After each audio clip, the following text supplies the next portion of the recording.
PCN is brought to you in part by the following underwriters.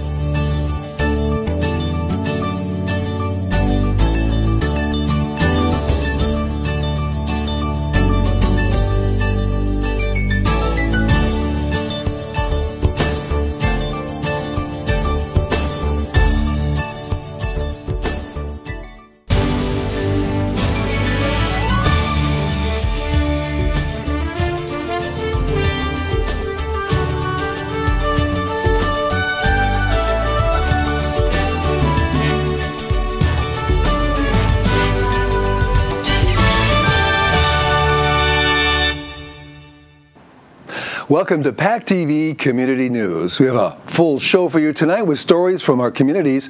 We'll bring you to a couple of special stories from Plymouth on people who love and care for horses. We also have tips on looking out for heat stroke and information on keeping chickens. You'll meet an antique appraiser helping people preserve history, and Town Talk brings Duxbury's town manager into the studio. It's going to be a great show, and we'll begin with an interesting hike in Kingston. The Bay Circuit is a permanent recreational trail and greenway corridor extending through 34 towns in eastern Massachusetts. It goes from Plum Island in Ipswich to the Kingston-Duxbury shore. PCN recently joined a diversified group of hikers and musicians to check out this amazing trail, which ends right here in our backyard. During this trek, we're on the Bay Circuit Trail. This is our 5th year of hiking across the state of Massachusetts and providing free community concerts for the towns that we pass through. I think I first got involved in it in 1985, and that was when it was resurrected from the 20s and 30s when the idea first was hatched to, have a trail from Peabody, Newburyport, that area down here, to break up the urbanization of the entire sort of Boston sprawl. So between 128 and 495, there is now this greenway that includes a historic element to it. And it ends here. We're the anchor of the Bay Circuit Trail. And, Kingston has done a lot since 1986, 87, to add parcels to the trail. I think we have a lot to be proud of as far as that's concerned. It needs to be also recognized that it's both a trail, a recreational long-distance trail, threading through a 57-town corridor, roughly between Route 128 and 495. And in that corridor, there are opportunities for what's called vest pocket parks and greenways. And so adding, since we started, over 8,000 acres of open space in and near the trail has been added. And that's part of the future. But also there are some gaps. There are probably about 10 miles of gaps in 230, and there are alternatives, loops, and so forth. So there'll always be work to be done. But essentially, if you want to walk the 200 miles, you can now. The trail's in pretty good shape thanks to all the good work of Al French and a lot of volunteers. So really what we're trying to do is make sure that people are aware of the trail. The trail is pretty suburban and urban and close to a lot of commuter rail, so people can easily access it even from Boston, Rhode Island. We're pretty close to Rhode Island right now, New Hampshire, Western Mass. So it's just making sure people are aware of it and get out and use it. Essentially, Very important to open it up to more people, because it is available, but it's not, let's face it, it's not well known to most people. So our mission initially was just to find a new way to reach people without having to use fossil fuels. And in doing so, our first trek from Beckett all the way to Boston was all on roads, and we passed through several towns that hadn't had concerts in over 20 years. So we felt that there was a need for us to continue doing this.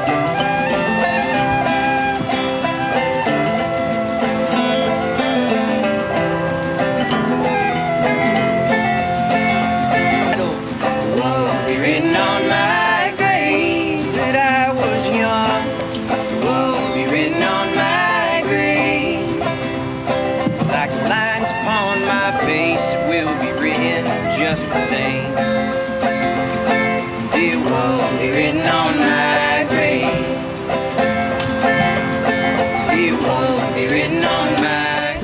hardworking folks who do a very thankless job to keep the land preserved so that many generations can come out and enjoy the woods and meditate on nature and look at the bay and, you know, relax and enjoy each other and enjoy the earth. So I work for the Appalachian Mountain Club. In addition to the Bay Circuit Alliance, we're working on a map and guide that should be out in 2015. We've also have a lot of social media as ways for people to become aware of it. And then there are 40 members that are part of the Bay Circuit Alliance. So they do a lot of things on the Bay Circuit, whether it's hikes. We're also doing monthly trail work parties. So we do a different stretch of the trail. We invite people from the community for free to come and learn trail work and then to go out and do work on the trail. But I admire what they have accomplished, and I'm so glad that we're able to host them here tonight. I'm very pleased in retiring to know that the project will live on. Woo!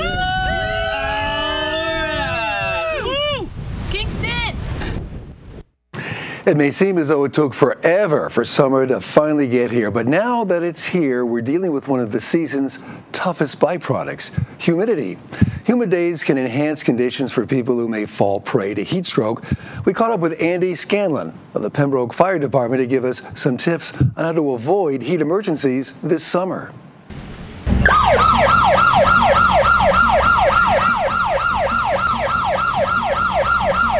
Today we're at the Pembroke Fire Department headquarters to discuss heat emergencies, prevention and treatment of. My name is Andy Scanlon. I am a firefighter paramedic.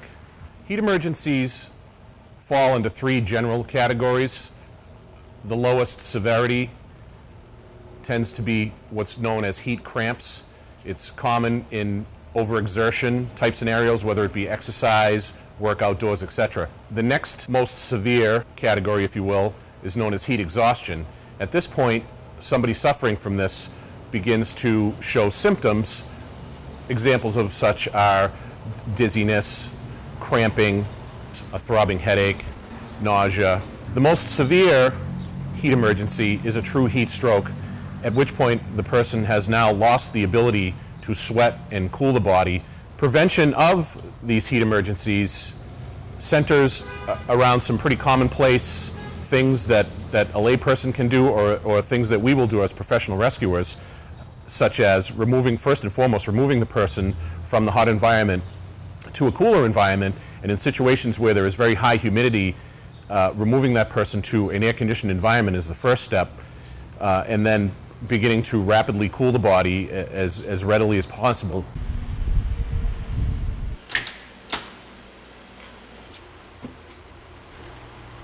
Our ambulances obviously are fully air-conditioned. We will air-condition them to the coolest level we can get them, particularly on a high humidity day, knowing that this is the call that we're going to. We have sterile water on board. We will soak towels. We will utilize cold packs, to aid in that beginning of cooling process. We're starting IVs and administering fluids to rehydrate, because when they get to that point where they've stopped sweating, there's no more water left in the system, for whatever reasons, for a number of those reasons, to cool them down. So we are administering IV fluids in the hopes of rehydrating them to allow the body to continue its natural cooling processes from inside out. The only other message to the general public would be, from a prevention standpoint, is to hydrate, hydrate, hydrate. The same things that they tell us as professional rescuers. If you think that you're thirsty, you're probably already a little bit behind. Your internal thirst meter, for lack of a better term, is not always a great indicator of your hydration status. By the time you're thirsty, you're probably already a little bit behind hydration-wise. So in these types of weather conditions, hydrate, hydrate, hydrate, whether it be with water or sports drinks if you're exerting yourself, and monitoring your environment. There's a special place tucked in the woods of South Plymouth. It's a unique home for horses, where they are treated and trained in a soft manner of communication. This natural horsemanship is the true heart of Double B Ranch and its owners. PCN was graciously invited into the ranch to learn more about the method and meet the man who talks to horses.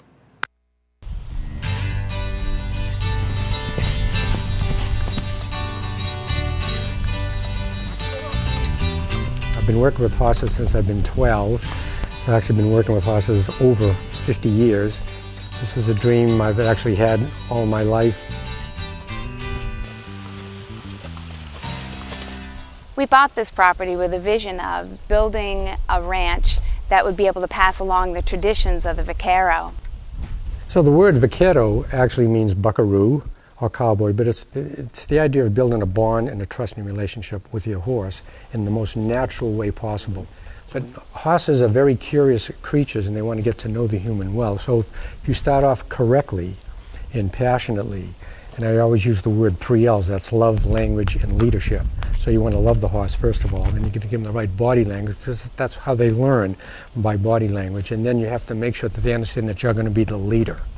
And that's what natural horsemanship is about. It's not coercing the horse to do anything, it's always asking him to do it, so he begins to understand what you're asking. And we want the horse to have the chance to search and to think and to really respond.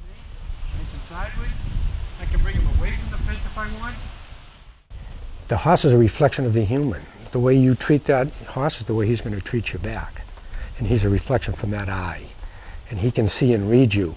That's why I want horses to really like me and love me and want to be with me. If you get to the heart of the horse, then it'll carry out to the outside and he'll give you anything that you want. Our passion is to hand down natural horsemanship in the tradition of the vaquero through everything that we do here, through our training, certification course, as well as lessons and the boarding that we do. What they get certified in is how to ride correctly, number one, how to have a balanced seat, how to train the horse correctly under the tradition of the vaquero, and as far as the riding and the equitation is concerned, it's classical dressage. We're blessed that we can have a family business here in Plymouth, and we're just so excited that through our family we can pass along this method of horsemanship to the community as well as the whole Northeast. See, the horse is the best teachers, and I'm still learning myself. It's a journey that never ends. So the horse is always teaching the human. If the human would just settle down and listen to the horse. It's the human that needs to change, not the horse. There's a lot of history in this area, from homes to antiques. PCN met up with a local antique appraiser who holds regular appraisal events for the community. He wants to help people understand, appreciate, and preserve their history and their antiques and what they may hold. So today we're at the John Alden Museum in Duxbury, and we're conducting what is an appraisal day. People get to bring their treasured objects, antiques, art, anything they find to be of interest that they'd like to know a little bit more about, and they bring it down. I take a look at it, give my opinion, and come up with a valuation for it, or an appraisal, you know, also learn a lot about the items, and there's always a great story behind almost everything that comes through the door. So an exciting event today here at the Alden House. So yeah, in my business, one of the wonderful things is there's a tremendous amount of diversity of objects. I'm never sure what's going to come through the door at these appraisal events or in my business as well. Some highlights recently had a gentleman bring a Civil War musket to an appraisal day, and it had all the accoutrement, everything that went with it, and it was in absolutely superb condition. Another piece we had come in was a deed from Plymouth Colony. It was land that was being traded down on Cape Cod by an Indian sachem for 2 fine English wool coats. So kind of one of those Manhattan for beads type deals. But so just a remarkable piece of local history that, you know, somebody had in their house and just came through the door. You know, today could blow all of them away. I have no idea what's going to walk in here, so really looking forward to it. I got my start in antiques really through my family. My grandparents, well, my grandfather went to sea for a living and always brought back interesting objects from all over the world. So when I was a little kid, I was exposed to those types of things. Really started with military antiques. Family members of mine that were all in World War II. From that point on, I was on the road for work and another career, and always made it a point to attend auctions and look for antiques, and kind of got bit by the bug, and I'm still doing it today. You know, one of the great things about these objects, and you know, they range from something that's absolutely amazing, like an 18th century American-made piece of furniture, to, you know, a lowly kitchen implement from, you know, the 1880s. All of them, however, do represent our collective history, and these objects often descend in families. They all have their own stories, and I think we can learn a lot by doing a little research, studying them, and then, of course, most of these things we don't necessarily own. We're just caretakers, and hopefully we do our jobs by taking care of them, enjoying them certainly, and passing them on to future generations. Thinking about getting some chickens for your yard, but not sure that all that might entail? Well, PCN went to find out the ins and outs of having chickens. If you're thinking about getting chickens, and it doesn't matter whether you live in Kingston or one of the surrounding towns and you live in a residential neighborhood and not on a farm, there are some things you need to do before you go out and buy them, or even before you buy the coop. First of all, I would check with either animal control or animal inspector. Certain areas of towns may allow it and certain areas may not. Depending upon the density of the population, the space of the houses apart from one another. And then you probably want to speak with your zoning officer. Much of this is zoning. It depends on what part of town you live in and how that particular zone, what the rules in your town are. When we first got chickens, it was a little intimidating. We had never had them before, but my brother-in-law did. So we had an expert in the family and we were able to ask a lot of questions. Here in Pembroke, you do need a permit for chickens, and so you can just go to the town hall and fill a form out, and they ask you a couple of questions. It's pretty easy to do, very quick. They were very friendly when we did it. And then they come out and inspect the coop and the run and make sure that the chickens are healthy. Chickens need a coop or some type of cover. They need containment to the yard. Food for chickens attracts rodents. So you want to make sure that you have containment for your food. We have 2 coops. The first one has 4 nesting boxes in it, and it's really just a space for them to lay their eggs. And it has a door that you can lift up and just grab the eggs. And then the larger coop is 4 by 8, so that's 32 square feet, and that's about enough for 8 hens. Right now we have 2 roosters. We have Poochie and a new one. We have 8 laying hens, and we have 5 babies in the coop. So we get about 6 or 7 eggs a day, and they usually all lay around the same time of day. So you can go out once a day and get the eggs during most of the mild weather. The other thing with chickens, when you're buying them or in Massachusetts, either small or as adults, they should be coming with a pullorum-free certificate. That protects you from salmonella and pullorum, and you know that your animals are healthy. It's handy to have them here. We eat a lot of eggs, a lot more than when we went to the store to buy them. The eggs are yummy. The yolks are bright orange, and they stand really tall up, and they're just great. So if you're going to get chickens, please check with your local authorities, make sure that it's okay, how to do it, where you can do it. Then it's important that you educate yourself with regard to having healthy birds. There's a great website, the Massachusetts Division of Agricultural Resources. You can go there and there's a multitude of easy to understand information about having great organic eggs in your own backyard. So in the end, we were really happy that we decided to get chickens. They're not as much work as we thought. It's very low maintenance, way less than a dog, more like a cat. And it's been fun, and I think we're a better family for having this in our lives. Have you ever wondered what happens to racehorses after their racing days are over? Oftentimes, the end-of-life care for these thoroughbred horses isn't so great or humane. The owner of Suffolk Downs Racetrack wants to end that cycle and give those horses a nice place to retire. PCN found one of those places right here in Plymouth at the County Sheriff's Department.